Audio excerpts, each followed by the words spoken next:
केहू नहीं बोली सामान के ना कौनो लौंगन के टोली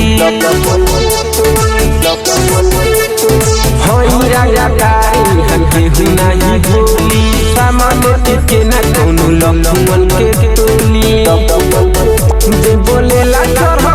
जाला जिंदगी उजार हके करनी ऊपर हम झाड़ देनी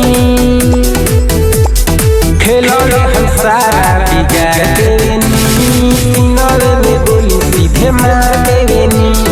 खेलो हम सारा बिगाड़ देनी नर में बोली सीधे मार देनी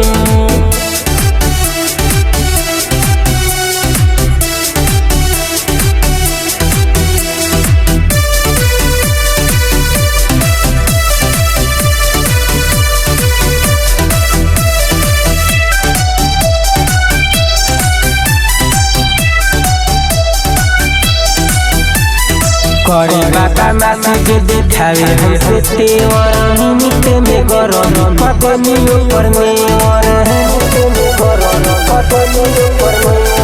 करे बाबा मासी देखावे हमसे तेवर निमित्त में गरम पतनी ऊपर नेवर पूरा दिला मेरा नहीं केहू अधूराला मोटा केहू देना हम एक बार देनी खेलो हम सारा बिगाड़ देनी नर में बोली सीधे मार देनी खेलो हम सारा बिगाड़ देनी नर में बोली सीधे मार देनी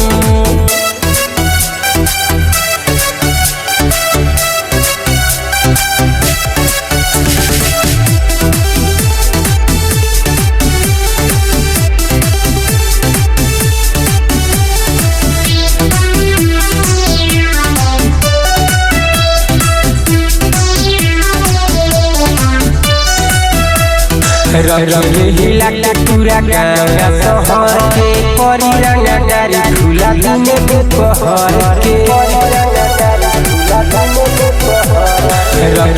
हिला पूरा गाँव शहर के परी रंगा गाड़ी खुला दिने दोपहर के जब पर हमार हाथ छूटे जिंदगी के साथ राजेश कहे मन के सुधार देवे